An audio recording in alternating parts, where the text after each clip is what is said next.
Hello बच्चों, let's continue with our discussion on straight lines. Last time पे हम लोगों ने स्ट्रेट लाइंस के जो बेसिक कंसेप्ट्स थे और जो एप्लीकेशन बेस्ड क्वेश्चंस होते थे जेई मेंस या जेई एडवांस के, वो हमने देखे थे। तो today will work on the concept of locus. ठीक है, लोकस क्या होता है, कैसे इसके प्रॉब्लम्स को अटैक करना है, तो वो चीज हम समझते हैं। तो let's start with the first part कि what is locus. The definition is that it is the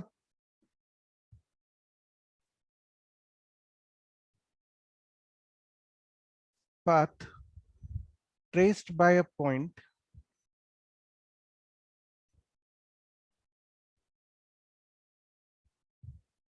moving under some given restrictions.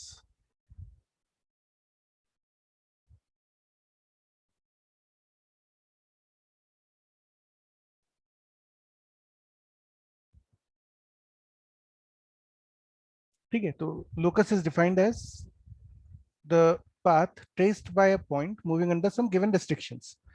अब जनरली आपको क्या करना होगा, इस पाथ की इक्वेशन चाहिए होती है। You have to find the equation of this curve.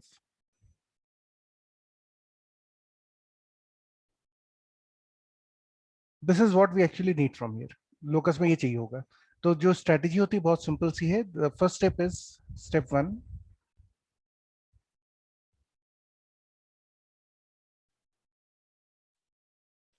Assume the locus of the point as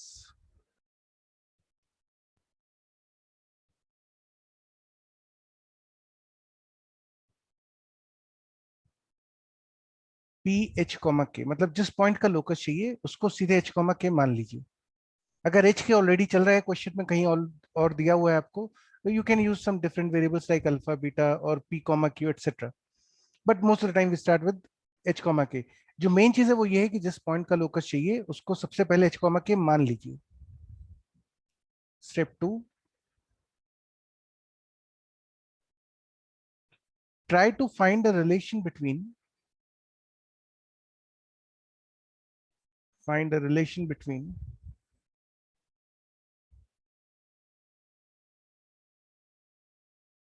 h, k and the given constants.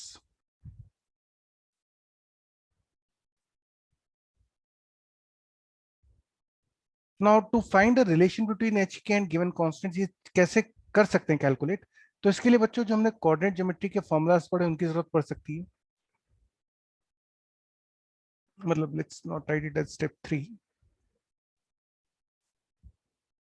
To find a relation between h, k and given constants, you might have to go for the relations of coordinate geometry.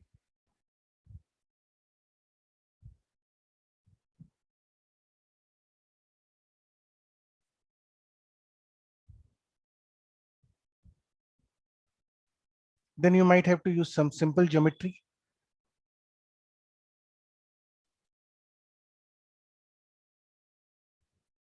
or you might have to use some algebraic relations or trigonometrical manipulations.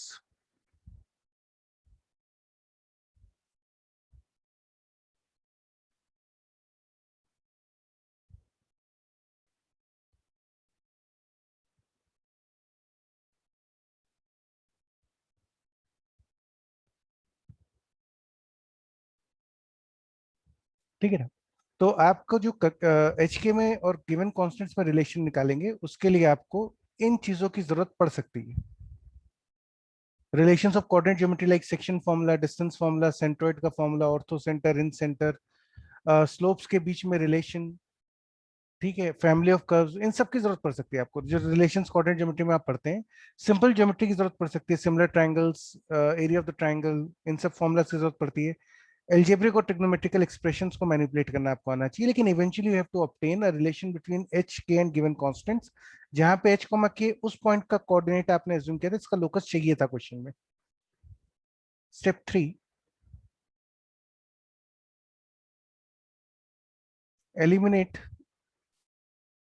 The variables and given, eliminate the variables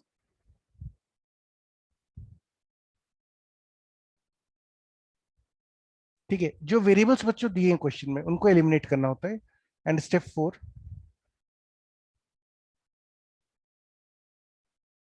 replace h with x, k with y, है ना। h की जगह x कर दीजिए, k की जगह y कर दीजिए। और ये ध्यान रखिएगा, एलिमिनेट द वेरिएबल्स मतलब हुआ कि to eliminate n variables, to eliminate n variables you have to use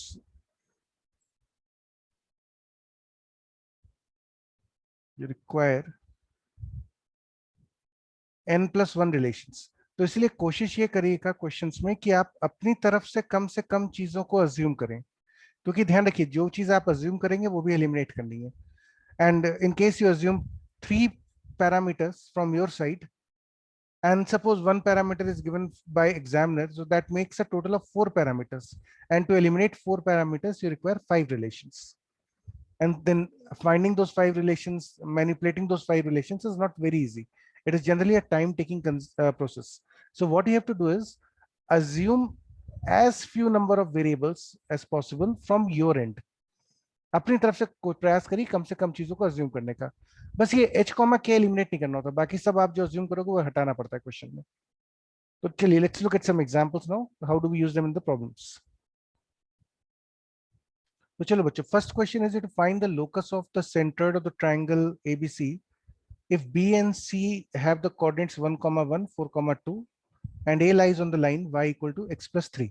इस इंफॉर्मेशन को एक फिगर में मार्क कर लेते हैं। So this is the point A, B, C। आपको लोकस किसका चाहिए? You to find the locus of centroid. So will assume that the centroid is G H K। We assume this. A का coordinate assume नहीं कर रहे हम, centroid assume कर रहे हैं H K। ठीक है। अब आपको उसके बाद उसने बोला है कि the vertex A lies on the line y equal to x plus 3। This particular vertex A is lying on the line y equal to x plus 3।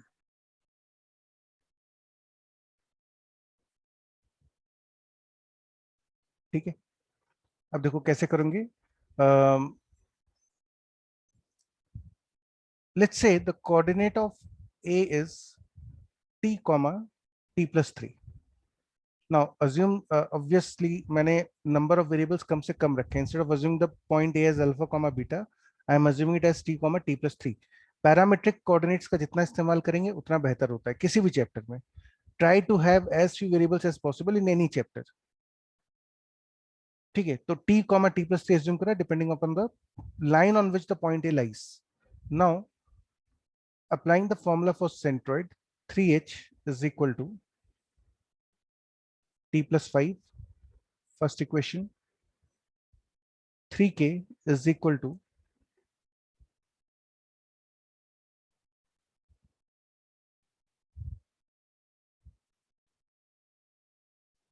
this will be t plus 6, equation number 2। you have to eliminate t। eliminate किसको करना है? t को। to eliminate one variable how many relations are required? 2। we already have the 2 relations, so simply subtract the 2 equations।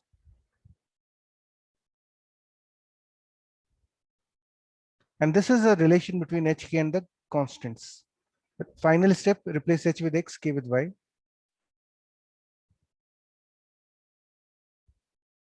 and this implies option number C। ठीक है।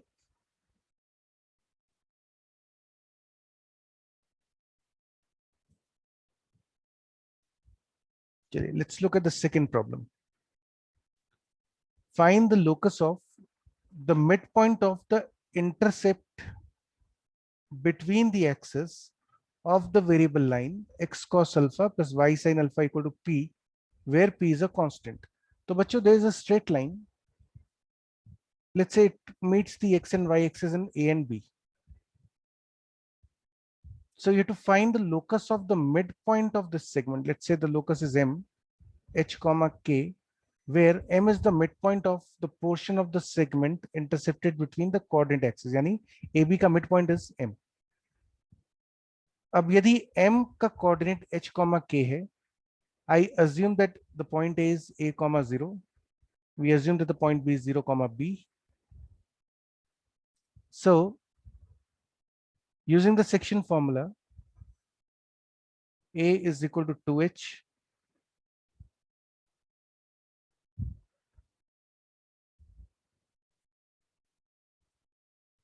B is equal to 2K. ध्यान रखिएगा, आपने जो variables assume कर रखे हैं they are A and B. So therefore to eliminate these two variables we require three relation. एक रिलेशन हमें और चाहिए अभी. So the equation of the line AB is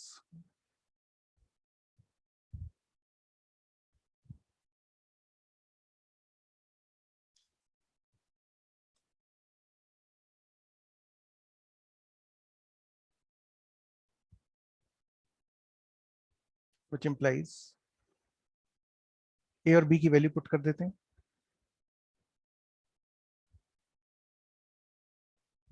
ठीक है, let's call this as relation number 3. But the equation of AB is given as, आपको given है कि AB की जो equation होगी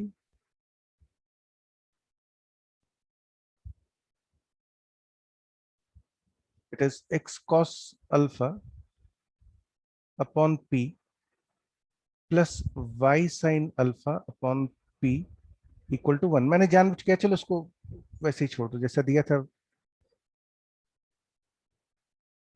Let's call this as equation number 4. इसमें बच्चों हमने P से डिवाइड कर लिया इसको ना. इस we divide this equation on both the sides with P. अब थर्ड और फोर्थ दोनों सेम लाइन को रिप्रेजेंट कर रही हैं तो उनके कोफिशिएंट प्रोपोर्शनल होंगे. तो आपके पास आ जाएगा 1/2h coefficient of x in the third equation cos alpha upon p. Sorry उल्टा लिख दिया.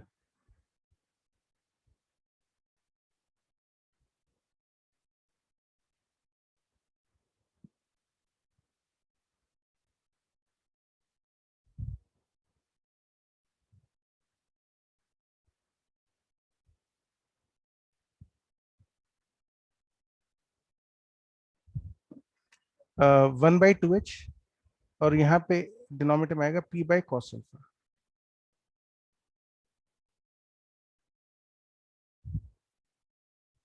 नहीं यार, पहले ही ठीक लिखा था. Just give me a second guys.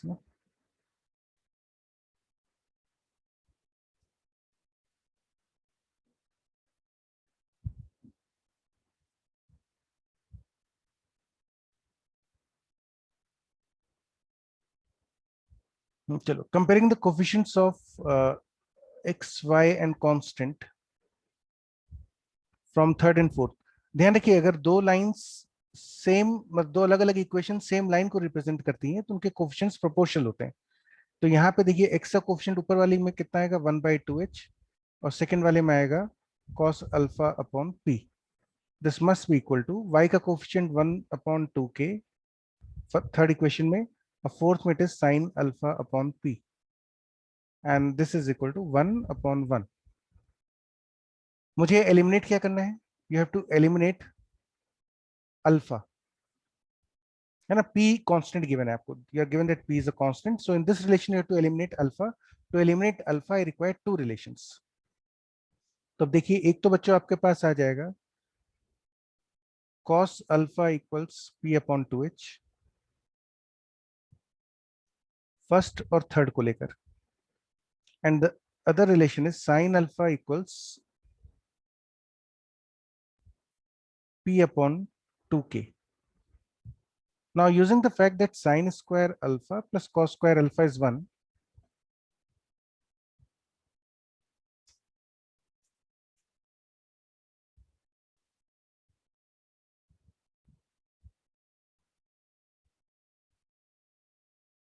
we get p square upon 4h square plus p square upon 4k square equal to 1. अब इसमें h की जगह x, k की जगह y और थोड़ा सा रीअरेंज कर लेते हैं. तो 1 upon x square plus 1 upon y square is equal to 4 को ऊपर भेज दो, p स्क्वायर को नीचे ले आओ राइट साइड पे, 4 upon p square. And this implies option number B. वैसे ऑब्जेक्टिव के लिए एक चीज याद रखना, कभी भी अगर आप मिड पॉइंट एच कॉमा के मानते हैं सेगमेंट का, whenever you assume this point as m h comma k, तो सीधे याद रखो कि this point will be 2h comma 0 and this will be 0 comma 2k. ये वैसे डायरेक्ट याद रखो तो अच्छा है, because it is used very frequently, this situation occurs very frequently. तो याद रखिए कि अगर सेगमेंट का mid point h comma k है, तो a का कोऑर्डिनेट 2h कॉमा 0 होगा, b का 0 कॉमा 2k होगा. Third question. A variable line passes through a point a comma b and intersects the coordinate axes in a and b. ठीक है, तो चलो एक लाइन बना लेते हैं. Intersects the coordinate axes in a and b, and this line is passing through some fixed point, let's say p a comma b. You have to find the locus of the centroid of the triangle OAB. आपको बच्चों इस triangle के centroid का locus बताना है, ठीक है. तो assume that the locus is g h comma k. जिस पॉइंट का लोकस चाहिए पहले उसको assume कर लीजिए, h comma k. We also assume that let equation of the line AB be y minus y1 is equal to slope into x minus x1. ठीक है.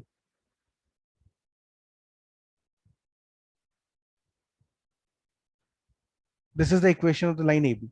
अच्छा, अब यहाँ पे m जो है ये वेरिएबल है, m गिवन नहीं था, m आपने अज्यूम करा है क्वेश्चन में टू सिंप्लीफाई दिस प्रॉब्लम. तो you have to eliminate m. To eliminate m we require two relations. अब वो दो रिलेशंस कैसे आएंगे वो देखते हैं. सबसे पहले बच्चों देखो, the coordinate of a will be, a का जो कोऑर्डिनेट होगा that would be by putting y equal to 0. यहाँ y को 0 डाल दीजिए, तो आपके पास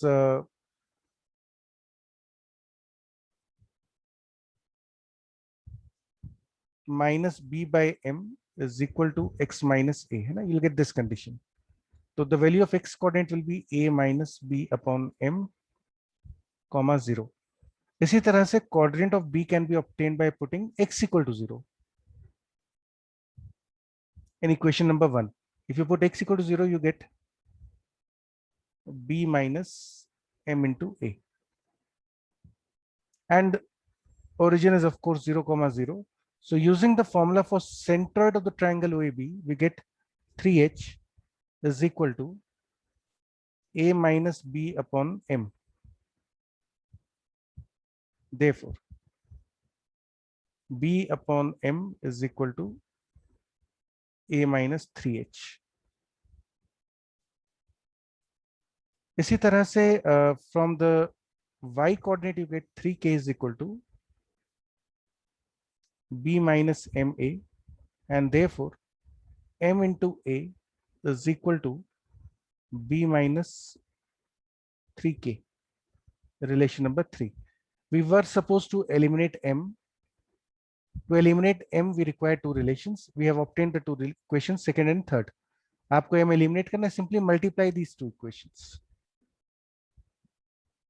ठीक है, इनको मल्टीप्लाई कर दीजिए. A b is equal to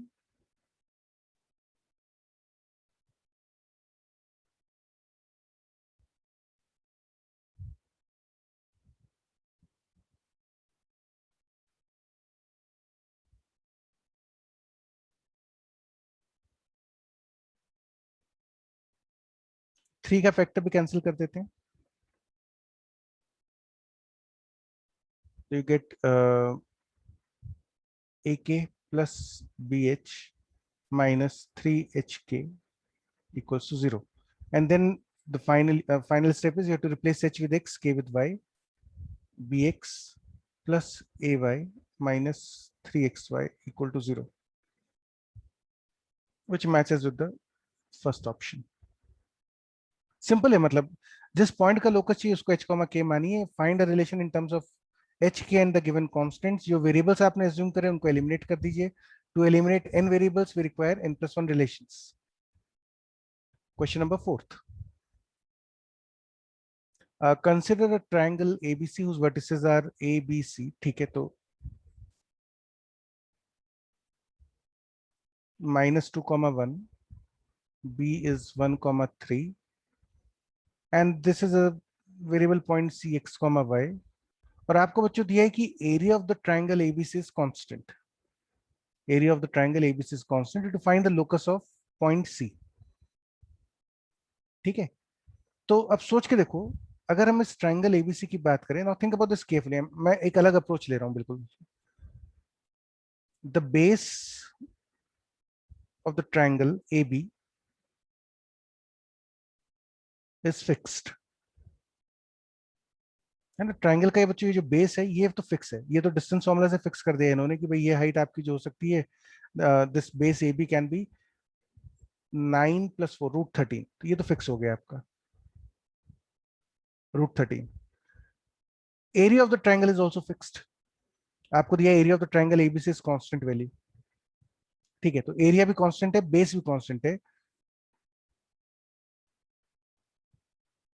area is constant, so this implies that the height of the triangle should be constant, है ना. एरिया ऑफ द ट्राइंगल होता है half base into height. so if base is constant, height is base is constant and area of the triangle is constant, that means this height h should be constant. So this implies c should be at a constant height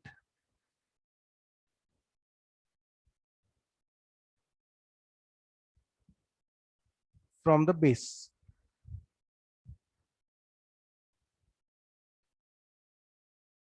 AB, C जो है ये same height h, constant height h पे होना चाहिए. तो what can be the locus of C? You can probably solve this orally. Think about this carefully.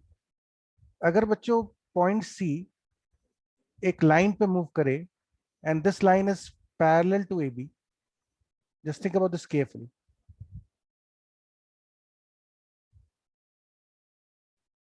If the point C moves on this line, which is at a constant height h from the base AB, तो point सी को आप इस line पे कहीं भी ले लीजिए. सोच के देखिए ट्राइंगल एबीसी, चाहे आप सी को इधर लो, चाहे सी को इधर लो, चाहे सी को इधर ले लो, कहीं भी ले लो.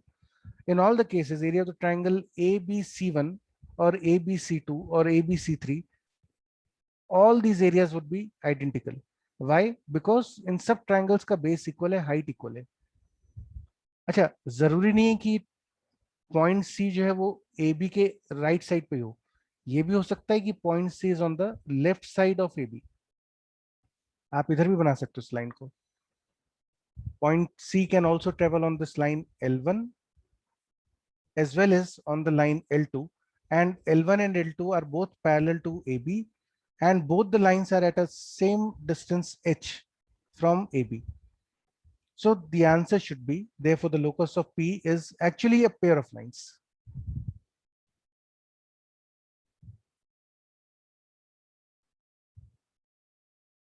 Is a straight line at a distance h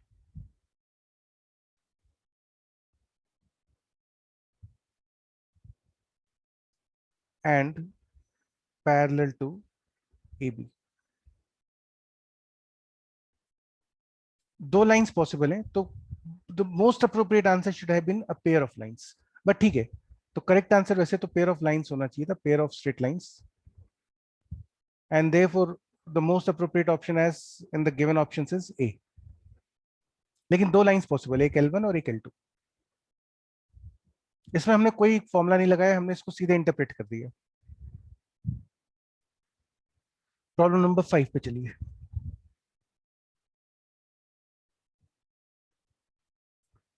So the question is, there's a straight line which is drawn through the point of intersection of these two lines, meets the coordinate axis in A and B. So chalo, let's draw a figure first.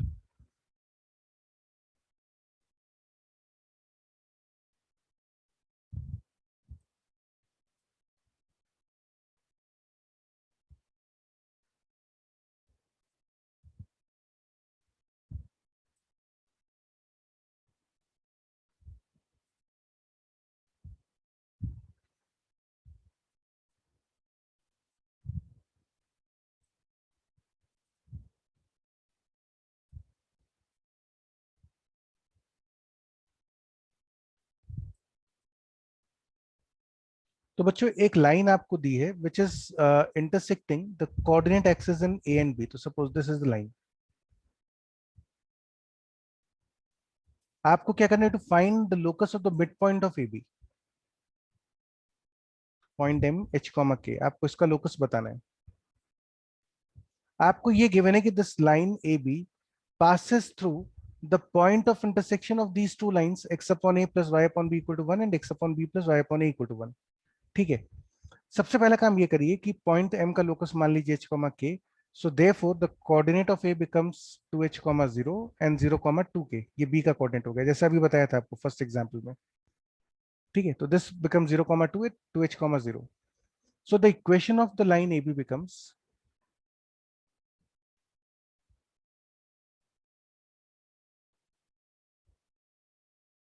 x upon 2h plus y upon 2k equal to 1, first equation। Point of intersection of the lines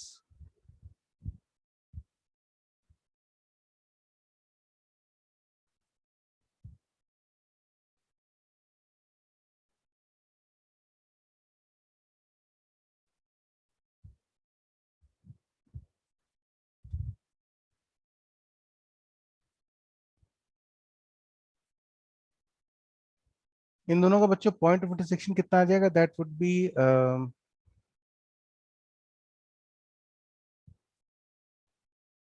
A b upon a plus b comma a b upon a plus b. आप सोचेंगे कि ये मैंने orally कैसे calculate करा? तो आसान है। If you observe these two equations carefully you will find that these two equations are symmetric with respect to y equal to x। x और y इंटरचेंज करने पे कोई फर्क नहीं पड़ेगा दोनों इक्वेशंस में। So these two curves are symmetric about y equal to x। Mathematically speaking these two functions are inverse of each other. Observation से दिख रहा है। And therefore their point of intersection should be on the line mirror y equal to x।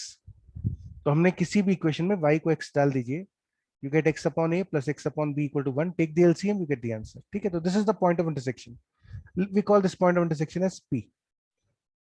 तो ये जो बच्चों line है आपके पास first equation, this is passing through a point p whose coordinate is ab upon a plus b comma ab upon a plus b।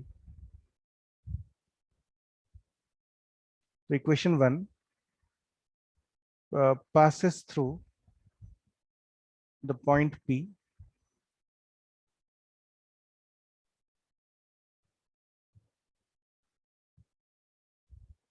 so therefore this equation will satisfy this coordinate will satisfy this equation।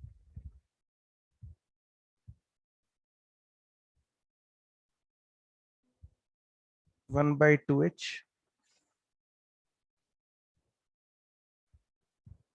equal to 1।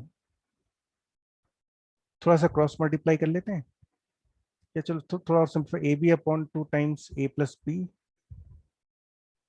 Into h plus k upon h into k must be equal to 1। ab into x plus y is equal to 2xy into a plus b, and this is what you were supposed to prove। Again a simple question on locus। ये पुराना ID का question है, subjective जब paper होते थे। Main चीज जो आपको ध्यान रखनी वो ये है कि लोकस के क्वेश्चंस में जिस पॉइंट का लोकस चाहिए उसको h कॉमा k मानिए सबसे पहले, and then try to find as many relations as possible in terms of h k and the given constants. Elimination आपको करना पड़ेगा, हालांकि इस क्वेश्चन में एलिमिनेशन की जरूरत नहीं थी, डायरेक्ट हो गया, लेकिन जनरली आप तैयार रहिए कि एलिमिनेशन भी जरूरत पड़ सकती है। Let's take the last sixth question on the locus. p is a point -1, 2। ठीक है, तो let's say this is a point p। there is a variable line through p which cuts the x and y axis in a and b respectively। तो हम एक line बनाते हैं which is cutting the x and y axis in a and b। q is a point on ab। अच्छा, तो यहाँ पे एक पॉइंट है कहीं पे q, such that pa qa sorry pa pq pa pq and pb are in hp। ठीक है बच्चों, तो आपको ये जो कंडीशन दी है दैट इज कि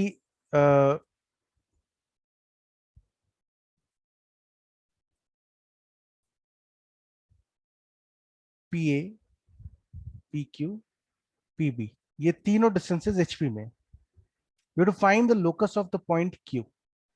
जिस पॉइंट का लोकस चाहिए उसको एच कॉमा के मान लेते हैं। अच्छा, because the question is talking about these three segments P A, P Q and P B, so what I do is we assume that let pb is equal to r1, pq is equal to r2, and pa is equal to r3. We'll be using the parametric equation. I also assume that this line makes an angle theta with x-axis. Again, theta is a variable, तो आपको theta eliminate करना है। Also R1, R2, R3 भी variables हैं, ये आपने अपने मन से assume किया। तो now this question has lot many variables. It has R1, R2, R3 as variables and theta is a variable. ठीक है, चलो शुरू करते हैं।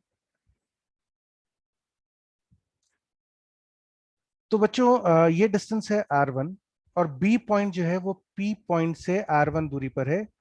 इनफैक्ट ये सारे पॉइंट सेम डिस्टेंस पे ही हैं और नीचे की तरफ हैं। तो we assume that the coordinate of B is using the parametric equation -1 minus R1 cos theta -1, oh sorry, 2 minus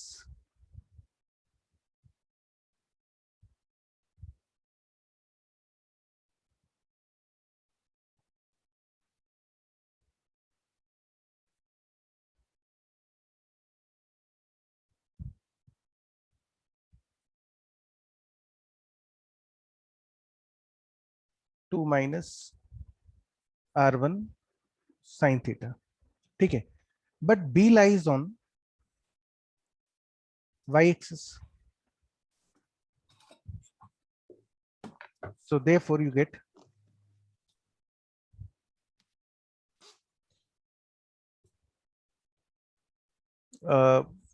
x को 0 डाल दीजिए तो you get R1 cos theta is equal to -1। ठीक है, ये आपका पहला रिलेशन। ध्यान रखिएगा मुझे R1, R2, R3 और थीटा एलिमिनेट करना है, सो आई रिक्वायर 4 रिलेशंस। हमें टोटल 4 रिलेशंस की जरूरत पड़ेगी। Again, the coordinate of C will be the coordinate of A will be -1 minus R3 cos theta and 2 minus R3 sin theta. A lies on y equal to 0. So therefore 2 minus R3 cos theta will be 0 और यहां से आपके पास आता है sorry R3 sin theta।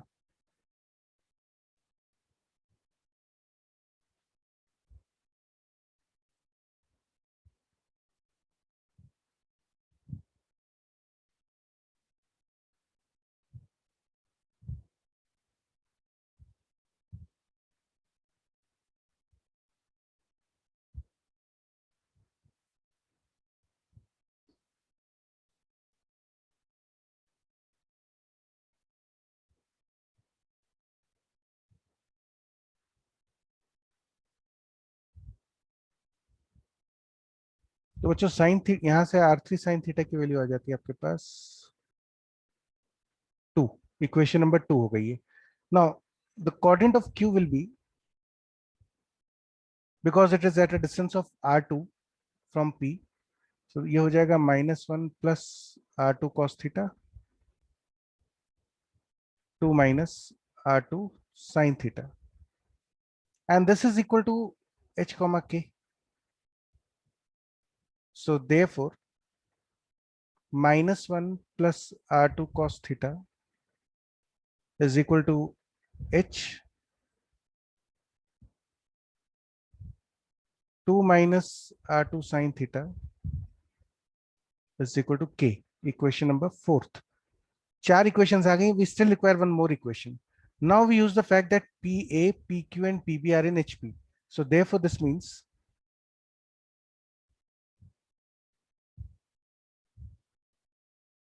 R1, R2, R3 are in HP, which implies 2 upon R2 must be equal to 1 upon R1 plus 1 upon R3, which means 2 upon R2. Now this is your equation number 5. We have all the 5 equations. हमें R1, R2, R3 और theta eliminate करना था. 5 equations हमारे पास आ चुकी हैं total. ठीक है. So now 2 upon R2 will be equal to 1 upon. But the value of R1 can be written as minus 1 by cos theta. Cos theta. ठीक है. Plus 1 upon R3 using the second equation can be written as sin theta by 2, which implies 2 is equal to minus R1, sorry, minus R2 cos theta cross multiply कर दिया plus R2 sin theta by 2. Now using the third equation, R2 cos theta is h plus 1, है ना. इस equation से, third equation से minus, मतलब ये R2 cos theta की जगह आप लिख सकते हैं h plus 1.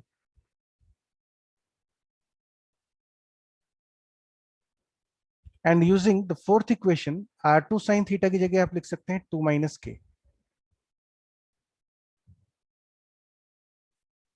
upon 2.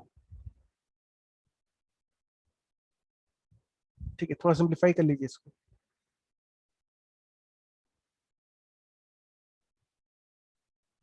4 is equal to minus 2h minus 2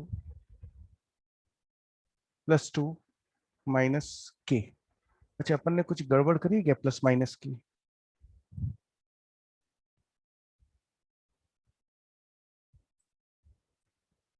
क्योंकि according to this question this should be plus 2, मतलब ये कैंसिल होने चाहिए थे ना. तो एक बार चेक कर लेते हैं और गड़बड़ तो नहीं हो रही कहीं. 2 minus k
minus R2 Q का coordinate.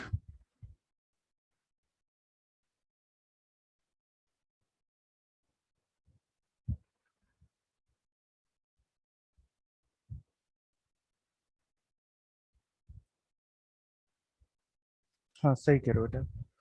So the mistake that I made was this place. यहाँ पे should be minus.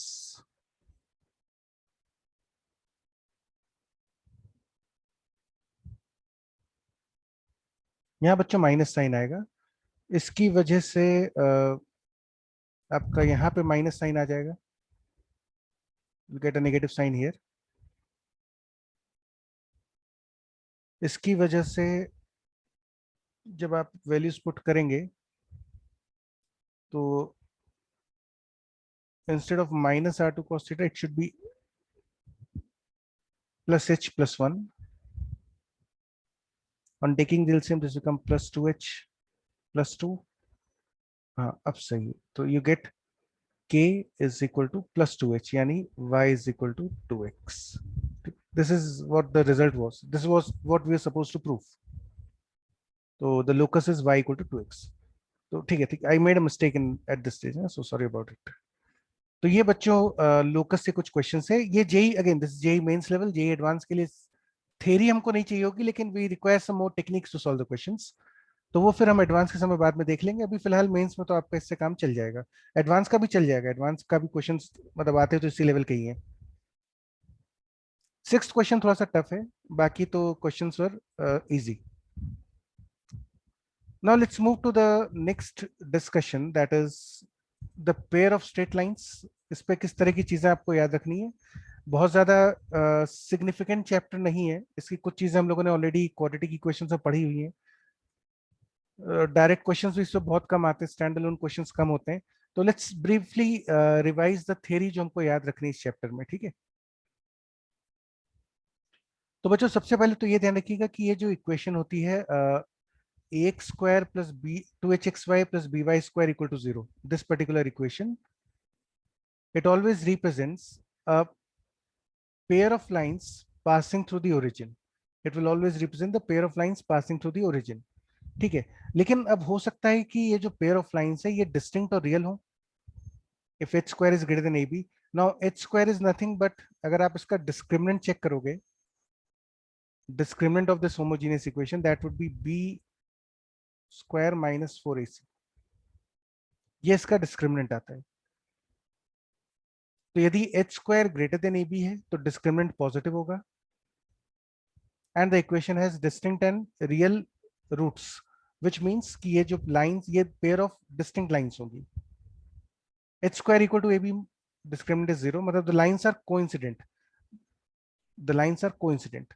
h square less than ab, the lines are imaginary, but the point of intersection is real. Imaginary lines मतलब iota के terms में आएंगी, line की slopes iota के terms में आएंगी.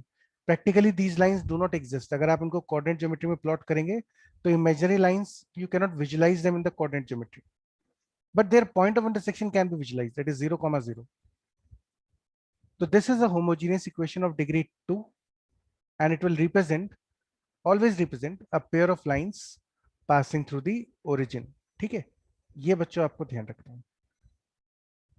अच्छा, अगर homogeneous equation डिग्री 3 की हो जाए, if this was a homogeneous equation of degree 3, then it will represent 3 lines passing through the origin.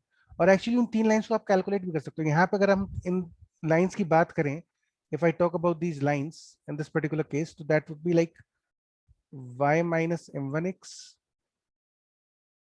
y minus m2x. आप ये जो दो लाइंस रिप्रेजेंट हो रही है ना passing through the origin in this particular equation, these two lines are of this type. इसको अगर मल्टीप्लाई करें तो हमारे पास आएगा y square plus m1 m2x square minus 2xy m1 plus m2 equal to 0, which means y square minus 2xy m1 plus m2 plus m1 m2x square equal to 0. आप देख सकते हो when I multiply the equation, two equations of this form, y equal to m1x and y equal to m2x, यदि हम इन दोनों equations को multiply करते हैं तो मल्टीप्लाई होने के बाद जो हमारे पास इक्वेशन आती है, this type of equation, this is a homogeneous equation of the form by square plus 2hxy plus ax square equal to 0. अगर मान लीजिए डिग्री, अगर आप 3 लाइंस को मल्टीप्लाई कर दें, y minus m1x, y minus m2x, y minus m3x, तो अब जो इक्वेशन बनेगी, इनको मल्टीप्लाई करके जो इक्वेशन बनेगी, that would be a cubic equation, a degree 3 homogeneous equation. In the same way, a homogeneous equation of degree n represents n straight lines and all these straight lines will be passing through the origin. Homogeneous equation हमेशा origin से pass होने वाली straight lines की equation होती है. अब वो दोनों लाइन डिस्टिंक्ट होंगी, सेम होंगी या इमेजनरी होंगी, वो डिपेंड करता है कि उस होमोजीनियस इक्वेशन की, अगर हम डिग्री 2 की बात कर रहे हैं तो डिस्क्रिमिनेंट पॉजिटिव है, नेगेटिव है, डिस्क्रिमिनेंट 0 है. एंड नाउ बच्चों if you compare the coefficients, क्योंकि ये दोनों लाइंस, ये भी इक्वेशन ऑफ होमोजेनियस इक्वेशन है डिग्री 2 में, this is also homogeneous equation of degree 2. So if you compare the coefficient you get 1 upon b is equal to -2 times m1 plus m2 upon 2h is equal to m1 m2 upon a. So what I've done is I've compared equation number 1 and equation number 2. इनको हमने compare कर लिया क्योंकि दोनों homogeneous equation है, तो ये comparison करा. जैसे आप इस कंपैरिजन को करते हैं आपके पास आता है m1 plus m2 is equal to minus h upon यहाँ पे हमसे क्या गड़बड़ हुई, अच्छा 2 नहीं आएगा बच्चों यहाँ पे, when you multiply them you won't be getting this 2 factor.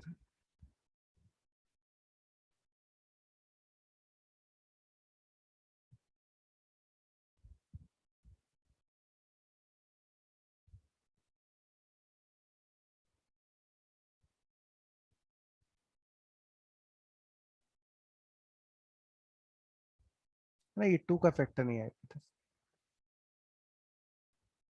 तो m1 प्लस m2 की वैल्यू आ जाती है -2h अपॉन b इन दोनों से, and the value of m1 m2 becomes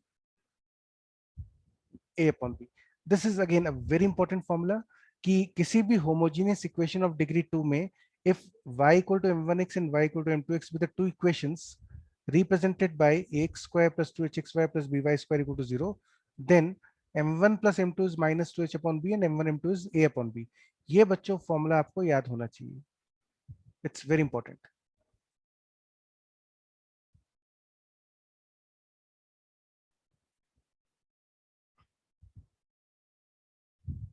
है ना. homogeneous equation of degree 2 में if m1 and m2 are the slopes of the two lines which were represented, then m1 plus m2 की value इससे आती है और m1 m2 इससे आता है. इससे एडवांटेज एक और मिलेगी आपको. the advantage is that if you want to calculate the angle between these two lines, tan alpha की वैल्यू होगी mod of m1 minus m2 upon 1 plus m1 m2, which is same as modulus of root of m1 plus m2 whole square minus 4 m1 m2 upon 1 plus m1 m2. And if you simplify this expression using that m1 plus m2 is minus 2h upon b, m1 m2 is a upon b, this will simplify to 2 times root of h square minus ab upon a plus b.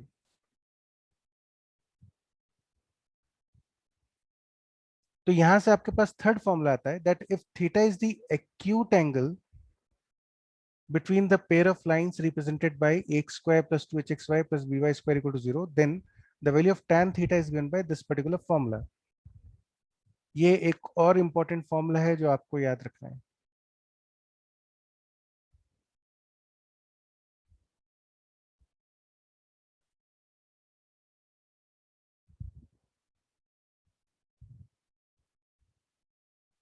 ठीक है, learn this formula, it's again very important. On the basis of this formula you can claim that the two lines are parallel. दोनों lines parallel कब होंगी, जब theta की value 0 हो जाए या 180 हो जाए. in both the cases the value of h square will be equal to ab. तो h square equal to ab implies the lines are parallel. हालांकि इस केस में because the lines are also intersecting at origin, homogeneous equation हमेशा origin से pass होने वाली lines की equations होती हैं, तो h square equal to ab के केस में लाइंस आर कोइंसिडेंट. और h square greater than ab के केस में the lines will be real and distinct because they'll have a real angle between them. If h square is smaller than ab, this quantity inside the root becomes imaginary, negative. तो ये tan theta की value जो है ये imaginary आ जाएगी h square less than ab पर. वो already हमने ऊपर भी देखा था, वही सेम चीज है, h square greater than ab, h square equal to ab, h square less than ab. But learn this formula. जो इंपॉर्टेंट चीज है वो ये है कि लाइंस परपेंडिकुलर कब होती है। The lines are perpendicular if coefficient of x square plus coefficient of y square is 0। भाई लाइंस परपेंडिकुलर कब होंगी, जब थीटा पाई बाई 2 हो, which implies tan theta is not defined. tan theta not defined कब होगा, जब denominator 0 होगा, यानी a plus b 0। a plus b 0 होने का मतलब हुआ coefficient of x square plus coefficient of y square is 0। तो ये चीज ध्यान रखिएगा कि लाइंस पैरेलल कब होती हैं, परपेंडिकुलर कब होती है, और उनके बीच का एंगल क्या होता है, that is 2 root h square minus ab upon a plus b। Also if the slope of the lines are m1 m2, तो m1 plus m2 is minus 2h upon b, m1 m2 is a upon b. And this is how we represent a homogeneous equation of degree 2, which will always represent a pair of lines passing through the origin. ठीक है बच्चों, ये सब चीजें clear होनी चाहिए आपको। अच्छा, इसमें ये भी इंपॉर्टेंट है कि मतलब ये तीनों पॉइंट्स देख लेना। परपेंडिकुलर की तो ये कंडीशन हो गई, h square equal equal to a b पे वैसे तो पैरेलल होती है, लेकिन इन दिस पर्टिकुलर केस जहां पे हम होमोजेनियस इक्वेशंस की बात कर रहे हैं, यहाँ पे the lines will be coincident, क्योंकि they are intersecting as well as they are parallel. Imagine करो दो लाइंस इंटरसेक्ट भी कर रही हो, पैरेलल भी हो, तो वो तो तभी हो सकता है जब लाइंस कोइंसिडेंट होती हैं। And third point is the lines are equally inclined to the axis of x, यानी एक्स एक्सिस से इक्वली इंक्लाइंड है। इक्वली इंक्लाइंड मतलब होता है कि सपोज अगर एक ये आपका एक्स एक्सिस है, this is one line L1, then this is another line L2। ऐसा क्यों होना चाहिए, क्योंकि अगर ये लाइन थीटा 1 एंगल बनाती है with x axis, this will B minus theta 1। if the lines are equally inclined with x-axis, so if this line L1 makes an angle theta 1 with x-axis, L2 will make an angle of minus theta 1 with x-axis। तो यदि इस line का slope m1 की value हम m मानते हैं, तो m2 की वैल्यू ऑटोमेटिकली माइनस m हो जाएगी, और आप देख सकते हो कि m1 प्लस m2 की वैल्यू 0 हो गई। m1 प्लस m2 0 होने का मतलब हुआ कि माइनस 2h अपॉन b की वैल्यू 0 हो रही है, and this implies h is 0। ठीक है, तो if h is 0, that means the lines are equally inclined with the x-axis। अच्छा, फिर बच्चों आता है general equation of degree 2 in two variables. वो तो होमोजेनियस इक्वेशन थी, है ना। अब जनरल इक्वेशन जो होती है डिग्री 2 में, वो इस तरह से होती है, x square plus b 2hxy plus by square plus 2gx plus 2fy plus c equal to 0। If you recall, this is nothing but the second degree expression in quadratic expression जो हमने देखा था, and this will represent a pair of lines if this value is 0। इसी को हम delta बोलते थे, अगर आपको ध्यान हो तो क्वाड्रेटिक इक्वेशन उन्होंने पढ़ा था कि delta is abc plus 2fgh minus f square minus bg square minus c h square. तो यदि डेल्टा 0 होता है तो फिर दिस इंप्लाइज कि आप इसको फैक्टराइज कर सकते हैं, और यदि फैक्टराइज कर लेंगे तो this will represent a pair of lines.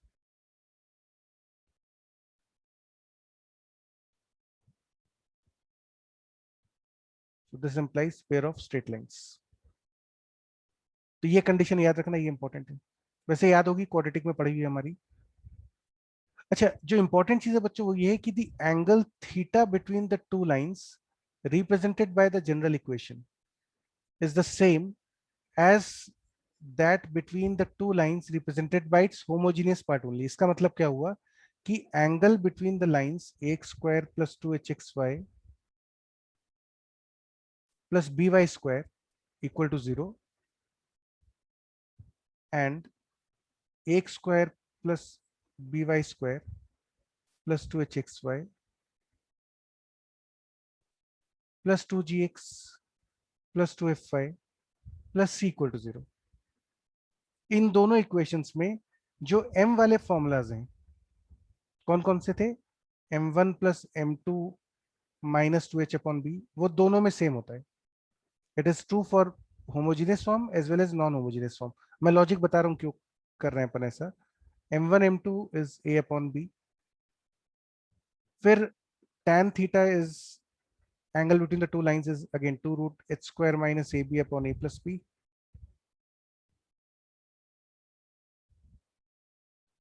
Parallel के लिए h square equal to ab implies the lines are parallel। a plus b equal to 0 implies lines are perpendicular, and h equal to 0 implies lines are equally inclined to x-axis.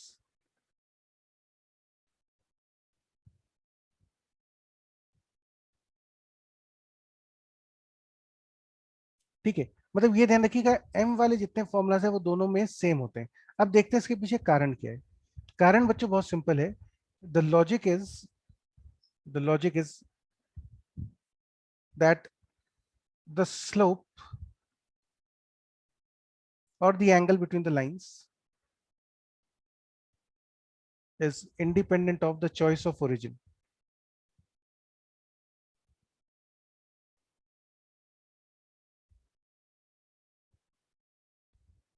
ये rotation of access पे depend करेगा, लेकिन choice of origin पे depend नहीं करता, है ना। तो अगर आपके पास कोई लाइन है,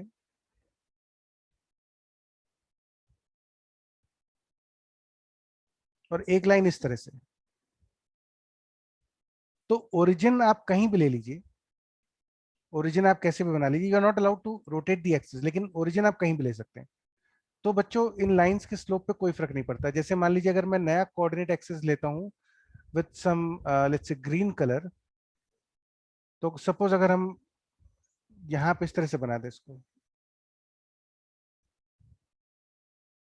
जैसे हमने यहाँ पे बना दिया वाई एक्सिस और हमने यहाँ पे बना दिया एक्स एक्सिस,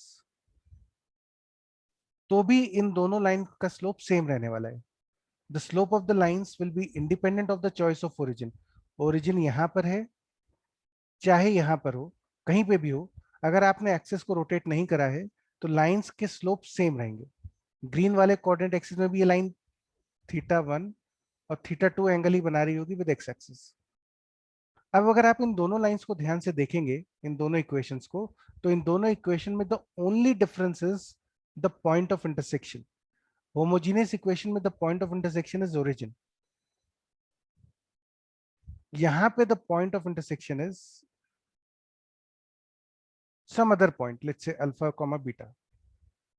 सिर्फ पॉइंट ऑफ इंटरसेक्शन का फर्क है। तो what we do is, if I shift the origin to this point alpha comma beta, तो ये जो इक्वेशन है general second degree homogeneous equation, this equation will transform to the homogeneous equation of degree 2।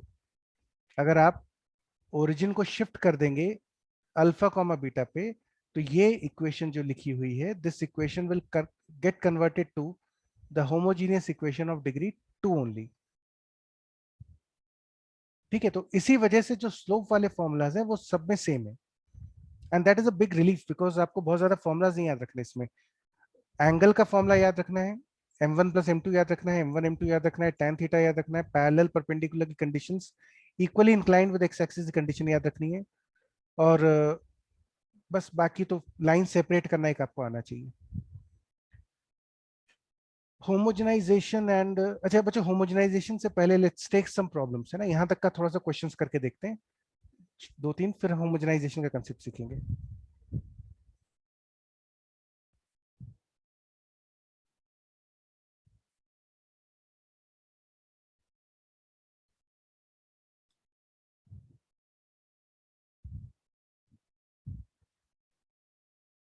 चलिए question number 7, 6 तक तो हमने कर लिया था लोकस में शायद, this should be question number 7।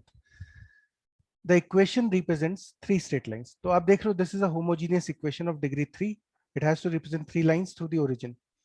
Now two of these lines are perpendicular, two of these lines are perpendicular, so you have to find the sum of all possible values of a। एक cubic homogeneous equation दी है degree 3 में, homogeneous equation, this will represent 3 lines out of which 2 lines are perpendicular to each other. So what is the sum of all possible values of a? Let's say one of the lines is y equal to mx। ध्यान रखिएगा homogeneous equation will pass through the origin, so you can safely assume that one of the lines is y equal to mx। बच्चों y equal to mx इस equation में रख देते हैं।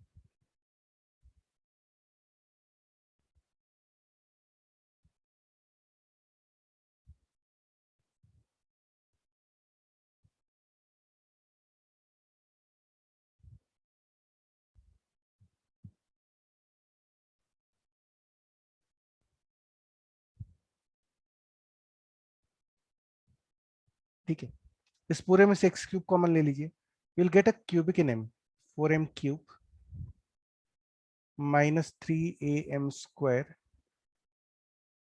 Minus 8a² m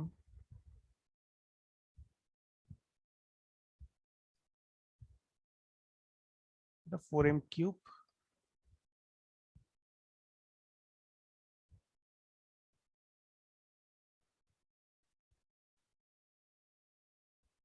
minus 8² m.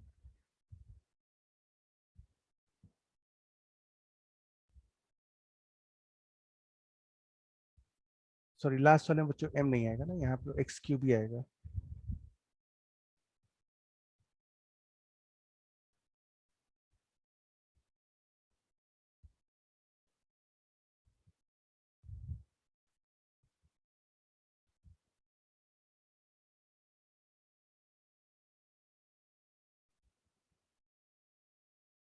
तो यहाँ से आ जाएगा +8 इक्वल टू 0। तो हमने एज्यूम करा कि let's say one of the lines out of these three equations is y equal to mx, so we get this condition.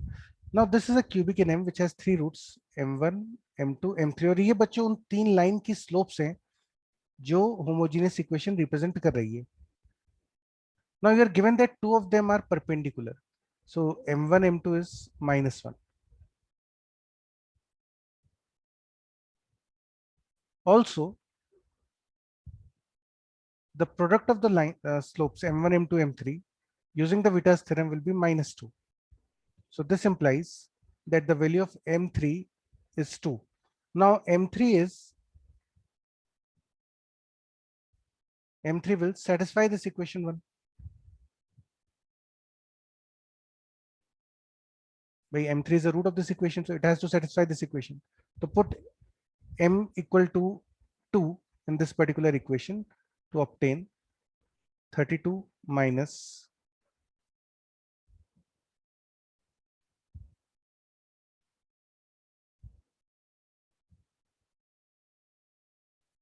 which will simplify to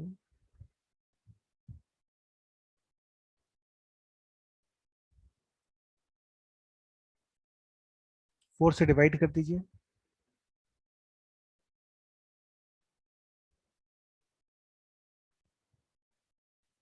Now this is a quadratic in A. You have to find the sum of all possible values of A. Sum of all possible values, है ना? So therefore the sum of all possible values of A is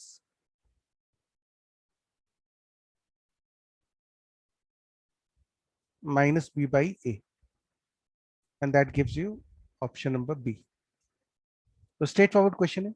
जब भी homogeneous equation में slope से related questions आए तो हमेशा y equal to mx मान लीजिए। कई बार इस तरह का क्वेश्चन आता है कि मतलब sometimes they ask you the question like कि एक इक्वेशन है, let's say ax² plus 3xy plus a+1y² equal to 0, and this represents two lines such that slope of one of the line is twice of the other. तो इसमें बच्चों एक line का slope दूसरे से डबल दिया है, तो आप वापस से y इक्वल टू mx डाल दीजिएगा।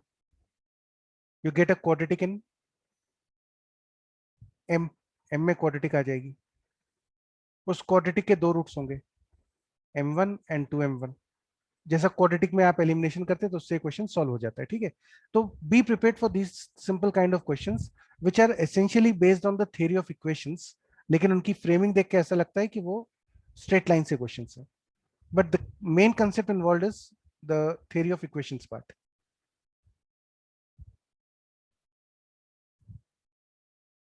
चलिए एक और देखिए। Prove that the equations represent, आपको एक तो जॉइंट इक्वेशन दी है, this is x² minus,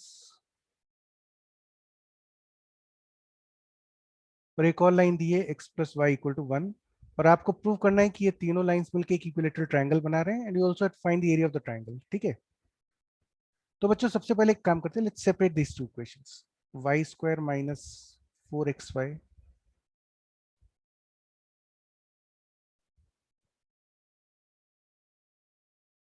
quadratic formula लगा दीजिए, 2x plus minus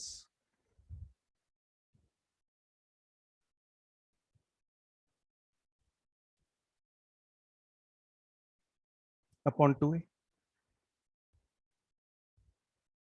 Therefore you get y is equal to x plus minus, यहाँ बच्चों 4 आएगा, 4x, तो y equal to 2x plus minus x√3, यानी कि y is equal to 2 plus √3 into x. This is L1. L2 is y is equal to 2 minus √3 into x. And the third line which is given to you is x plus y equals to 1. अब हमको prove करना है कि ये तीनों lines मिलके equilateral triangle बना रही हैं. ऑब्जर्व करिएगा कि ये जो 2 प्लस √3 होता है, this is tan 75 degrees, and tan 15 degrees होता है 2 माइनस √3. तो अब बच्चों देखो सिचुएशन क्या है कि this is your coordinate axis, one line L1 is like this. Remember, this is L2, sorry, at an angle of 15 degrees. Then you have the second line L2, sorry, L1, which is at an angle of 75 degrees, यानी कि ये angle 15 degree है. And then you have the third line L3, which makes whose slope is -1, so therefore this angle is 45 degrees. अब सोच के देखो बच्चों, अगर ये एंगल 45 है, ये 15 है, ये एंगल भी 15 है, and this is y axis, this is x axis, तो क्लियरली मुझे दिख रहा है कि ये जो एंगल होगा, this angle, it has to be 60 degrees. Again, if this is 45, this is 15, this angle should also be 60 degrees. 15 plus 45. If this is 15, this angle is 45, या फिर तीनों एंगल का सम 180 होता है, तो this angle is also 60 degrees. So therefore you can see that the triangle formed by these three lines is clearly an equilateral triangle. Concept बहुत simple था, आपने लाइंस को सेपरेट कर लिया यूजिंग द क्वाड्रेटिक फॉर्मूला, और उनके slopes पे हमने ध्यान रखा. ठीक है. अच्छा, next part of the question is to find the area of this triangle. आपको इस इक्विलेटरल ट्रायंगल का एरिया भी बताना है. तो एरिया कैसे कैलकुलेट करोगे? एरिया कैलकुलेट करने के लिए हम एक काम करते हैं, let's calculate one of the points. Let's call this as A, this is B. तो let's calculate one of the point. Suppose point A calculate करते हैं, है ना. Let's find the coordinate of A. एक साइड पता चल गया triangle का तो सॉल्व हो जाएगा. या फिर और अच्छा तरीका है, there is a better approach. What you can do is, आप बच्चों यहां से ओरिजिन से drop a perpendicular on A B. Let's call this point as P. तो फाइंड ए पी, नहीं sorry, find OP. Drop perpendicular from origin on the line A B. तो ये OP calculate कर लेंगे हम. अब हम एक्चुअली क्या करेंगे, ये इक्विलेटरल ट्रायंगल है ओ ए बी. हमने ओरिजिन से यहाँ पे परपेंडिकुलर ड्रॉप करा पॉइंट पी. ये ऑब्वियसली बाइसेक्ट होगा, ये एंगल 60 डिग्रीज. अगर ये हाइट h के बराबर है, if this height is h, ठीक है, तो आप सोचिए देखो what is AP. tan 60 will be h upon ap, so therefore ap will be h upon √3, and this is also equal to bp. तो ये h हो गया, तो ये h upon √3 है. ये एक्सक्यूज भी, मी सर. हाँ सर डिस्टेंस फॉर्मूला लगा के एक साइड निकाल लेते हैं और फिर √3a² 4 कर हाँ, देंगे. वो कर सकते हैं बेटा, लेकिन उसमें दिक्कत ये है कि जब आप ए का कोऑर्डिनेट कैलकुलेट करोगे तो बहुत इरेशनल टाइप का आएगा. ओके मतलब सर. फिर डिस्टेंस फॉर्मूला में दिक्कत होगी. तो इसीलिए मैं ये वाला अप्रोच बता रहा हूँ कि you drop a perpendicular from origin on this line, and suppose if the length of the perpendicular is h, so using simple trigonometry, this part will be h by √3 and this will be also h by √3. So the area of the triangle becomes half into base, which is 2h by √3, into height. h cancel, मतलब sorry, 2 से 2 cancel, and you get h square by √3. This will be the area of the triangle if you know the height h. अब height h कैसे calculate करोगे? It is the distance of the line x plus y -1 equal to 0, x plus y -1 equal to 0, इस line का distance L3 का distance from origin, तो ये तो बच्चों हो जाएगा 1/√2. So therefore area will be h square by √3, यानी कि 1/2√3. इसको √3 से ऊपर नीचे मल्टीप्लाई कर दीजिए तो वो उस फॉर्म में आ जाएगा जो दिया हुआ है आंसर, √3/6. मतलब देखो कुल मिला के क्या होता है, अगर डिस्टेंस फॉर्मूला डेफिनेटली बहुत सिंपल होता है सोचने में, लेकिन यदि कैलकुलेटिव ज्यादा हो रहा है तो कुछ पैरेलल अप्रोच सोच के देख लीजिए क्वेश्चंस में. Let's take question number 9th. Find the distance between the parallel lines. तो बच्चों ये लाइंस आपको दी, इनके बीच का डिस्टेंस बताना है. आप देख सकते हो यहाँ पे the value of H square, the value of H is 2hxy, है ना, 2hxy. तो value of H is 2, the value of A is 4, the value of b is 1, and you can very well see that h square is equal to ab हो रहा है. इसका मतलब the lines are parallel. आपको इन दोनों lines के बीच का distance बताना है. तो अप्रोच हम क्या लेंगे, हम इन दोनों लाइंस को सेपरेट कर लेते हैं. We separate the two equations and then we'll find the distance between them. Separate करना हम जानते हैं. सेकेंड डिग्री टर्म्स को पहले फैक्टराइज कर लो. ये क्वाड्रेटिक में तरीका सिखाया था आपको. You should first factorize this part. Now this is 2x plus y का whole square. ठीक है. So therefore this joint equation can be written as 2x plus y plus L into 2x plus y plus k. Now the coefficient of x is, x का coefficient देखिए कितना आएगा, 12 plus 2k.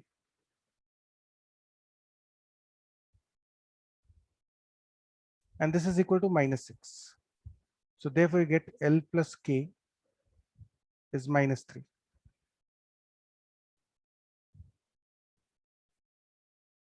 अच्छा, फिर बच्चों आपको y का coefficient अगर आप देखेंगे तो उससे कोई फायदा नहीं होगा. तो coefficient of y will be k plus L.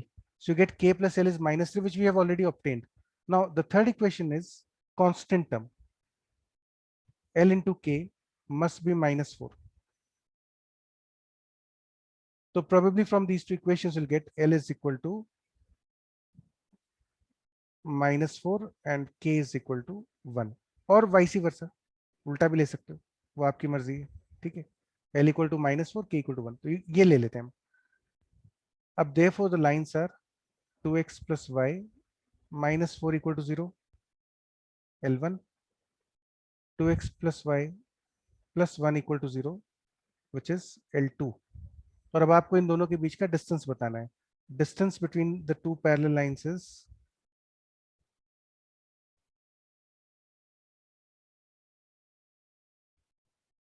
y2 minus y1, मतलब constant term c1 minus c2 upon root of a square plus b square, which is √5, which is the answer. तो मेन कंसेप्ट था separation का. आप देख रहे हो ये जो तीनों क्वेश्चन थे, 7th 8th 9th, 7th तो क्वाड्रेटिक इक्वेशन या क्यूबिक इक्वेशन से रिलेटेड था, 8th और 9th बेसिकली सेपरेशन पे थे. जितने भी क्वेश्चन पेयर ऑफ लाइंस पे आते हैं ज्यादातर क्वेश्चन सेपरेट करके सॉल्व हो जाते हैं, फिर वो स्लोप्स के ऊपर होंगे.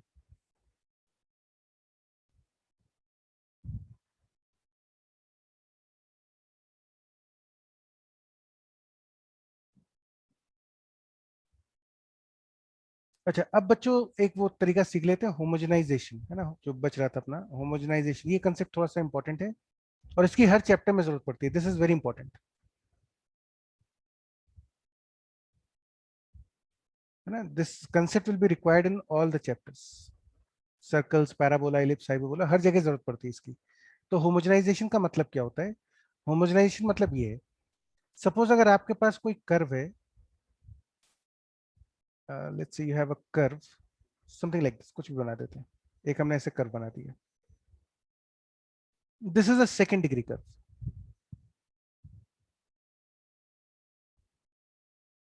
And let's say the equation is ax square plus by square plus 2hxy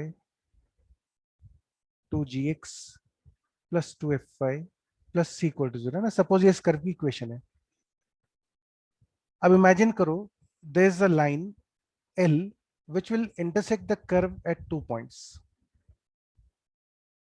ये एक लाइन है, इस लाइन की इक्वेशन हम मान रहे हैं Lx plus my plus n equal to 0। और सपोज ये लाइन कर्व को कट करती है पॉइंट A पे और पॉइंट B पर, ठीक है। Now suppose the coordinate of A is x1, y1, suppose the coordinate of B is x2, y2, ठीक है। Now this is origin. तो एक कर्व था, second degree curve, which was intersected by this line at the points A and B. Suppose we are interested in the equation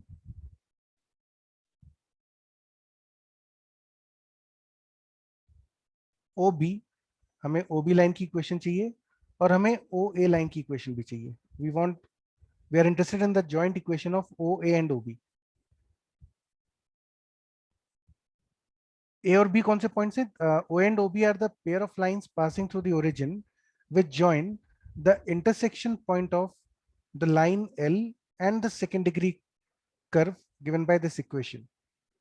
इस line और इस curve के intersection points को origin से join करने वाली लाइंस की जॉइंट इक्वेशन जो है वो है ओ एंड ओ बी की जॉइंट इक्वेशन। हमें ये कैलकुलेट करनी है। So this equation, joint equation of O and O B, joint equation of O and OB can be obtained by homogenizing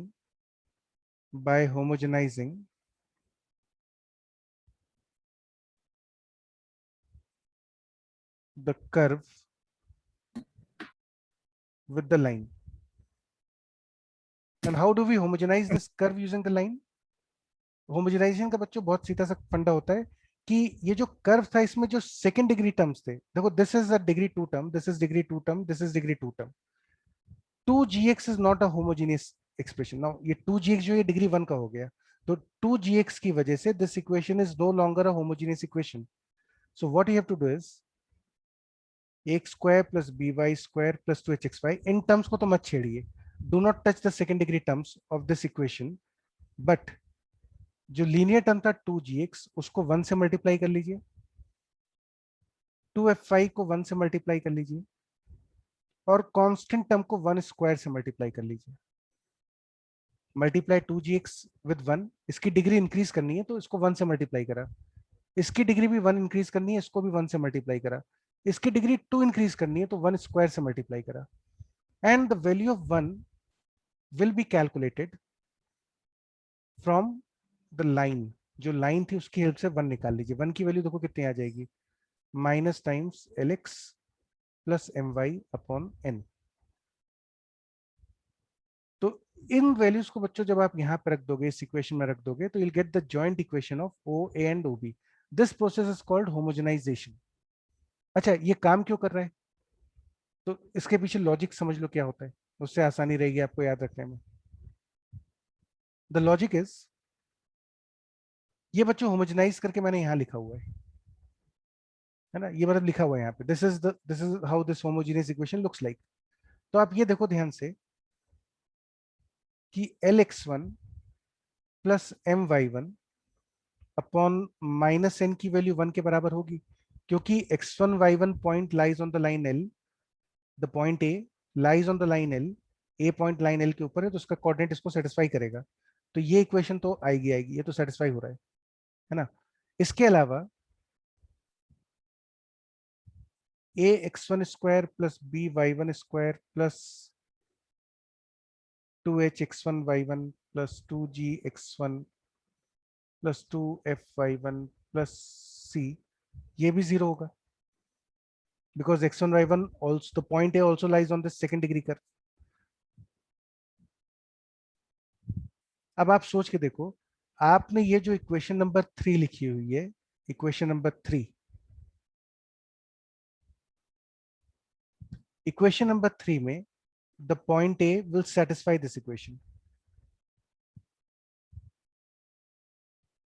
A will satisfy this equation. Why it will satisfy? Because Lx1 plus My1 upon minus in this quantity will be 1.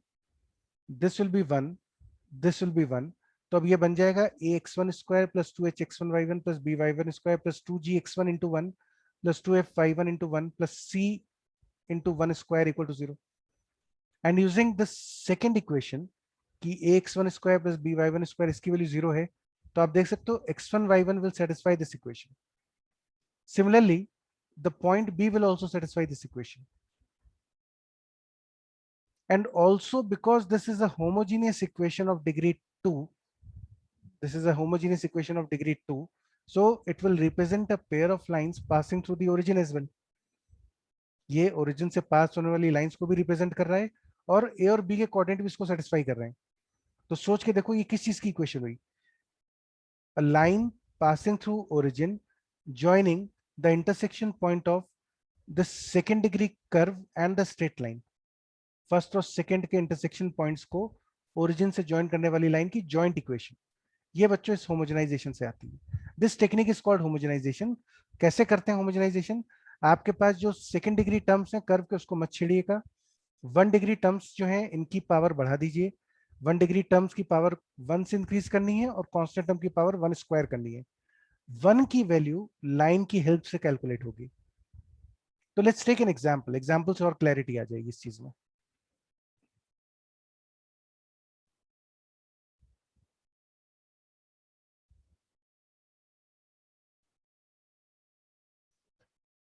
तो बच्चों question है, find the equation of the line pair, मतलब pair of lines joining origin and the point of intersection of the line 2x minus y equal to 3 and the curve x square minus y square, ये एक बड़ा सा curve दिया है। also find the angle between these two lines। ठीक है, let's draw the coordinate axis first। आपको बच्चों एक सेकंड डिग्री कर्व दिया हुआ है, मुझे नहीं पता ये कौन सा कर्व है, लेकिन मैं इसको एक काम करता हूँ, मैं बना लेता हूँ। Let's draw the curve. ऐसे मैंने रैंडमली कर्व बना दिया। This is the curve C, x square minus y square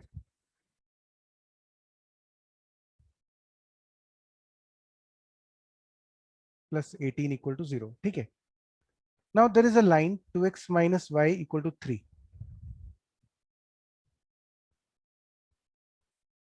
this is the line L।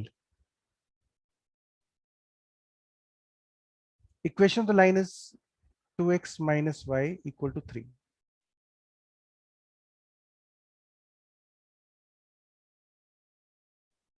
ठीक है, ये लाइन इस कर्व को इंटरसेक्ट करती है A पे और B पे। you have to find the equation of the line pair joining origin and the point of intersection of this orange line and the green curve। तो मतलब बच्चों हमें OA और OB लाइन की इक्वेशन चाहिए।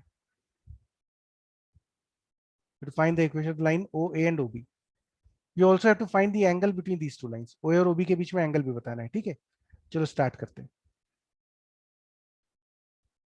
joint equation of OA and OB will be obtained by homogenizing the curve using the straight line।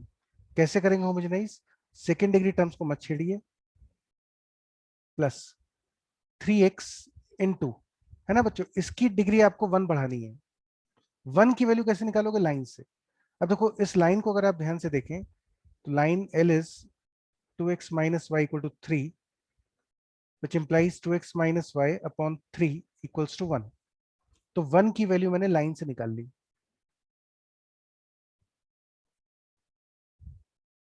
अब this will ensure कि इसकी डिग्री जो है वो 2 हो गई, इस टर्म की भी डिग्री 2 हो गई। -6 इंटू वाई, इसको भी 1 से मल्टीप्लाई करते हैं। 1 की वैल्यू लाइन से निकाल रखी है हमने, 2x minus y upon 3।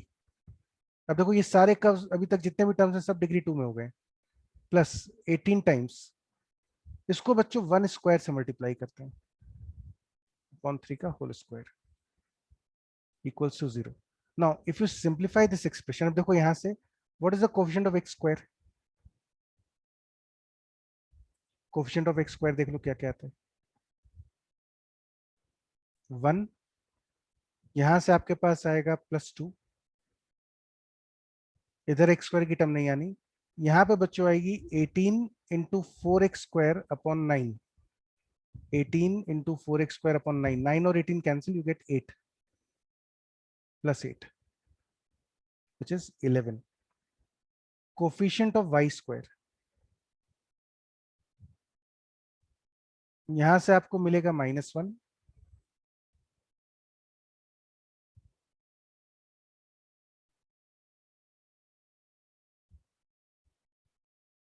है ना, कोएफिशिएंट ऑफ वाई स्क्वायर -1, यहाँ पे वाई स्क्वायर की टर्म नहीं मिलेगी, फिर यहाँ पे बच्चों आपके पास मिलेगा +6y² अपॉन 3 +2,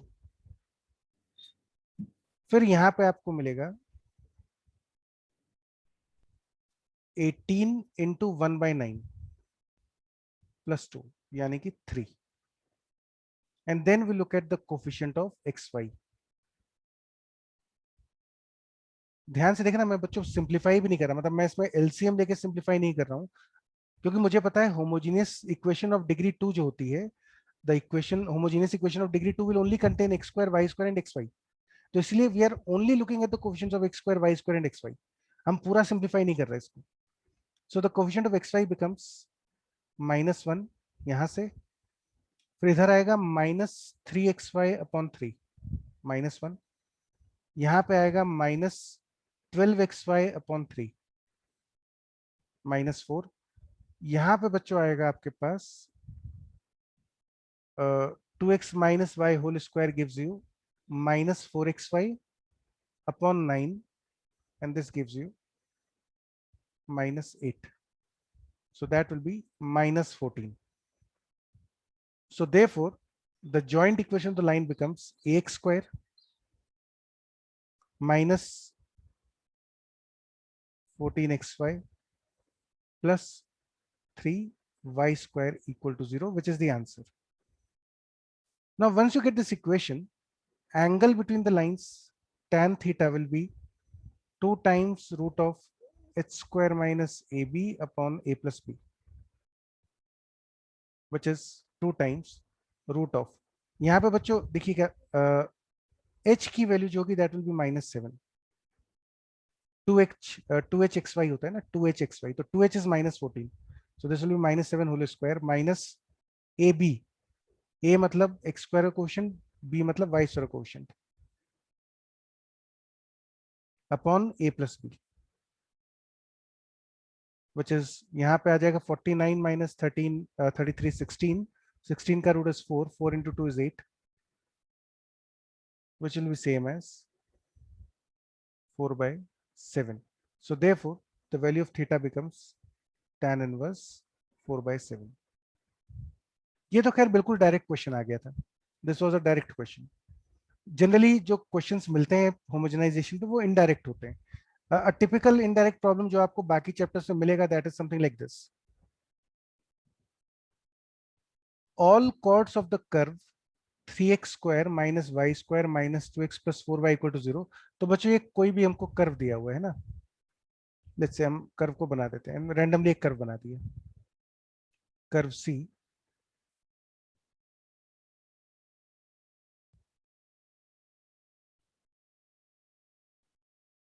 अब इस कर्व में कुछ कॉर्ड्स हैं, let's say we randomly draw a chord of this curve,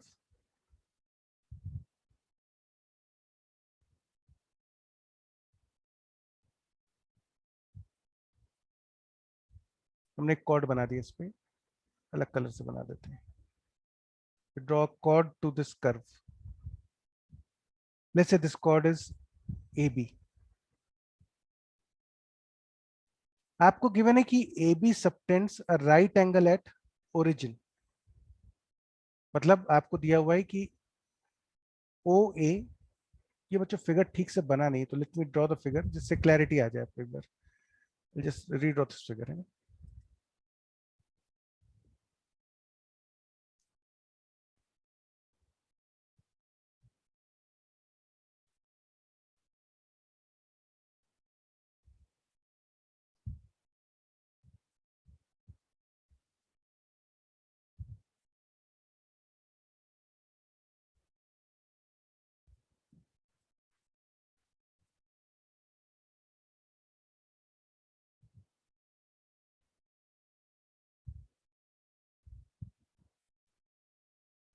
मैं वापस एक बार कर्व फिर से बना देता हूँ, थोड़ा सा 90 डिग्रीज टाइप दिखे तो सही।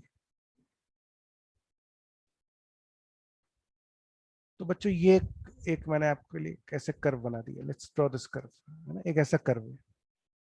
Then there is a line,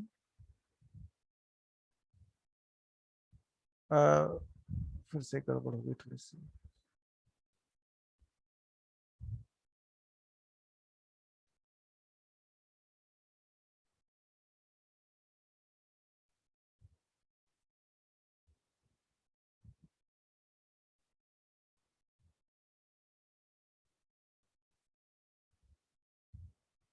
I'll just restart the application. Wait for a minute.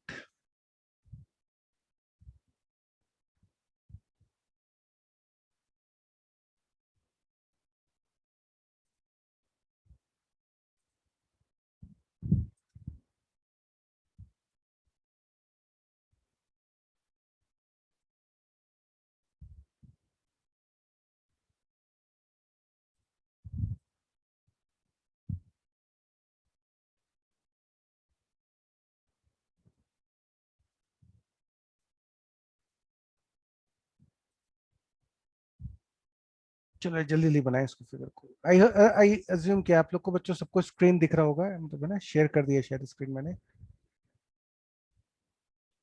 तो ये बच्चों एक कर्व था, ठीक है। फिर एक स्ट्रेट लाइन थी, इस कर्व का एक कॉर्ड है ए बी, और आपको दिया है कि ये जो कॉर्ड ए बी है that subtends a right angle at the centre. This angle is, मतलब this is subtending a right angle at the origin. So this angle is 90 degrees, ये एंगल 90 डिग्रीज है, ये आपको गिवन है। You have to prove that the curve, this particular chord, all the chords pass through a fixed point. अब ये passes through a fixed point मैंने आपको बताया था, this is a hint for the family of lines. This is a hint for family of lines. तो अब देखो बहुत अच्छा क्वेश्चन है, कैसे सॉल्व करते हैं इसको। This is the line L, ठीक है। मैं बच्चों इस कॉर्ड ए बी की इक्वेशन मान लेता हूं। Let chord A B given by a x plus b y equals to 1। ध्यान रखना, मैं y equal to m x plus c भी ले सकता था, लेकिन मुझे पता है कि होमोजेनाइजेशन करना है, इसलिए हम equation a x plus b y equal to 1 form में ले रहे हैं। Joint equation of O A and O B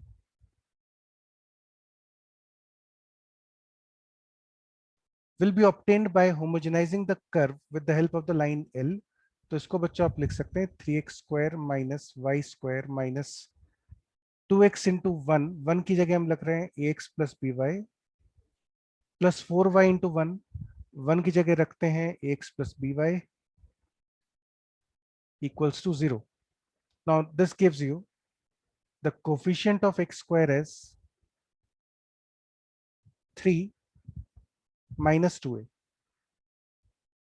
Coefficient of y square is -1, यहां से बच्चों आएगा +4b, and because OA is perpendicular to OB, the coefficients of x square plus coefficient of y square should be 0। याद है ना, angle between two lines, a plus b की value 0 होनी चाहिए, तो coefficient of x square plus coefficient of y square 0 होना चाहिए, because O is perpendicular to OB। इनको ऐड कर लो, 2 minus 2a plus 4b must be 0, which gives you a is equal to 2b plus 1, equation number 2। और ये है बच्चों equation number 1। Now put the value of a in first equation.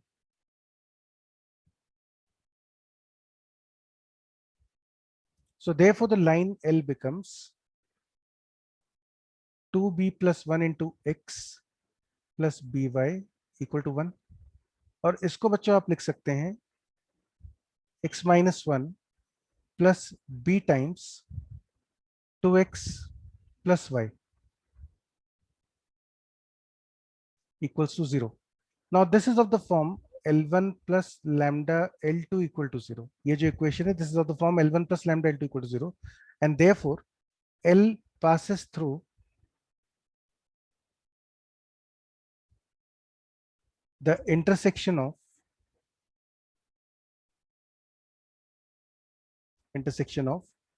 x equal to 1 and 2x plus y equal to 0, that is x coordinate 1 आ जाएगा, y coordinate -2 आ जाएगा. यही हमें prove करना था. This is how actually you get the problems on homogenization. इस तरह के questions आपको मिलते हैं होमोजेनाइजेशन में. इससे पहले वाला क्वेश्चन तो बिल्कुल डायरेक्ट था, but this is how the problems are faced. अब होमोजेनाइजेशन का आपको हिंट कैसे मिलेगा? तो बच्चों को होमोजेनाइजेशन का हिंट मिलता है, look for this particular language called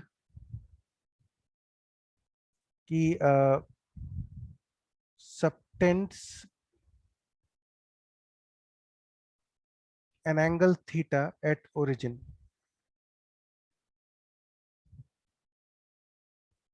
अगर आपको किसी क्वेश्चन में ये वाली लैंग्वेज दिख रही हो, तो this language is generally a hint for homogenization. जैसे मैंने आपको बताया था ना, passes through a fixed point is a hint for family of lines. इसी तरह से यदि कभी ये लैंग्वेज हो कि सम लाइन या some chord subtending some angle at origin, तो आप समझ जाना कि ये होमोजेनाइजेशन की बात है. ये थोड़ा सा इनडायरेक्ट होता है, यहाँ पे होमोजेनाइजेशन आपको सोचना होता है. अच्छा, एक बच्चों लास्ट चीज और देख लेते हैं, दैट इज एंगल बाइसेक्टर. तो मैं यहीं पे फॉर्मूला लिख देता हूं कि यदि आपके पास x square plus b y square plus 2hxy equal to 0, if this is a pair of straight lines, then the equation of angle bisectors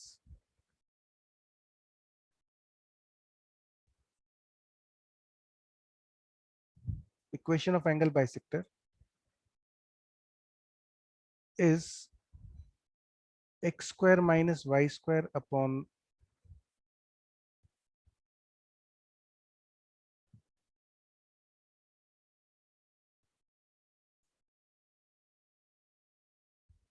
ठीक है. वैसे चलो मैं पीछे लिखवा दूं, क्या उसको पीछे लिखा हुआ है नोट्स में एक साथ.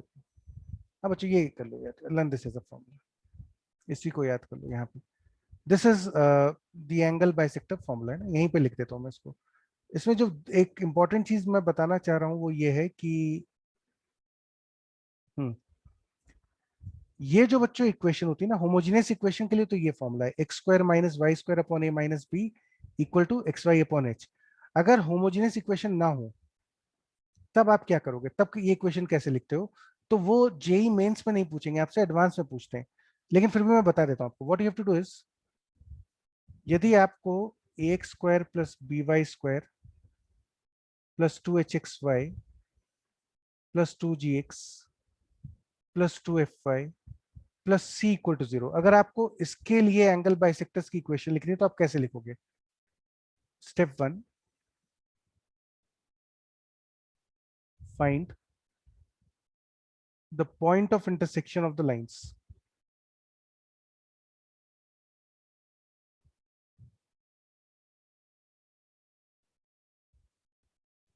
है ना, आप इन लाइंस का इंटरसेक्शन पॉइंट पता कर लीजिए. Suppose the point of intersection is alpha comma beta. Step 2,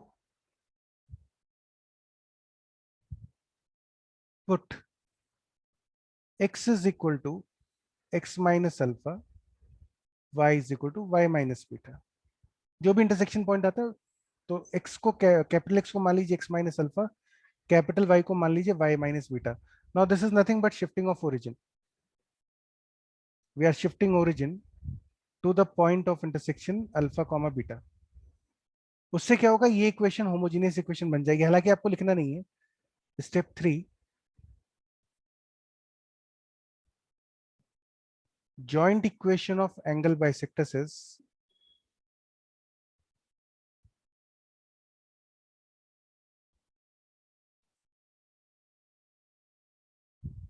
capital X square minus capital Y square upon A minus B is equal to XY upon H. ठीक है बच्चों, ये फॉर्मूला आपका लग जाएगा. This will be the new formula. मतलब यहाँ पे स्मॉल एक्स स्मॉल वाई की जगह कैपिटल एक्स कैपिटल वाई कर देना, तो आपको कोई भी सेकंड डिग्री इक्वेशन उसका एंगल बाइसेक्टर्स की जॉइंट इक्वेशन मिल जाएगी। हालांकि बहुत ज्यादा यूजफुल नहीं है, लेकिन अगर कभी जरूरत पड़ जाए तो मैंने बता दिया। एंगल बाइसेक्टर पे वैसे क्वेश्चन आते नहीं है, इट्स नॉट वेरी सिग्निफिकेंट, लेकिन हमें चैप्टर कंप्लीट करना है तो इसलिए हम सब चीज पढ़ रहे हैं। तो चलो क्वेश्चन नंबर 12 देखते हैं, the last question for today. आपको दिया हुआ है the pair of lines x square minus two p x y minus y square equal to zero. अच्छा, ऑब्जर्व करना है कि ये दोनों लाइंस परपेंडिकुलर हैं, coefficient of x square plus coefficient of y square is zero. हालांकि question में जरूरत नहीं है, लेकिन इस तरह के ऑब्जर्वेशन यूजफुल होते हैं। फिर x square minus two x square minus two q x y minus y square is such that each pair bisects the angle between the other pair. मतलब बच्चों, ये जो लाइन, ये जो पेयर है, ये इसका एंगल बाइसेक्टर है, और ये पेयर इसका एंगल बाइसेक्टर है। दोनों पेयर एक दूसरे के एंगल बाइसेक्टर्स हैं। तो हम एक काम करते हैं, let's find the angle bisector of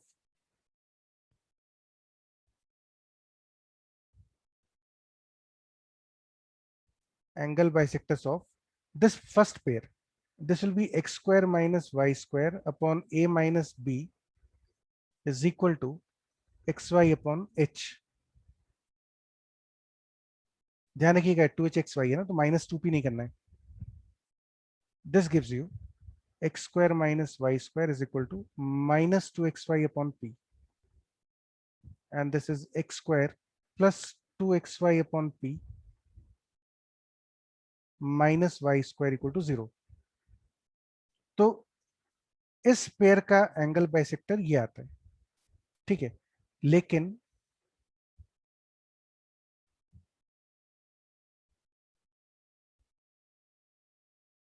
angle bisector is given as x square minus 2qxy minus y square equal to zero. Angle bisector तो आपको ये दिया हुआ है, तो इसका मतलब first and second both equations must be identical.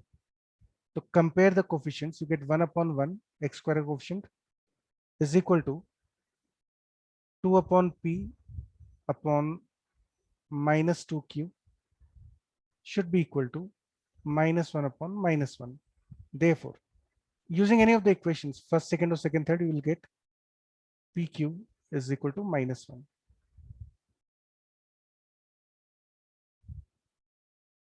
ठीक है, यही हमको प्रूव करना था।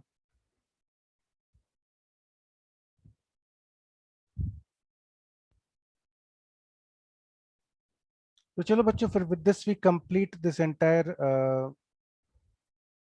Session of today.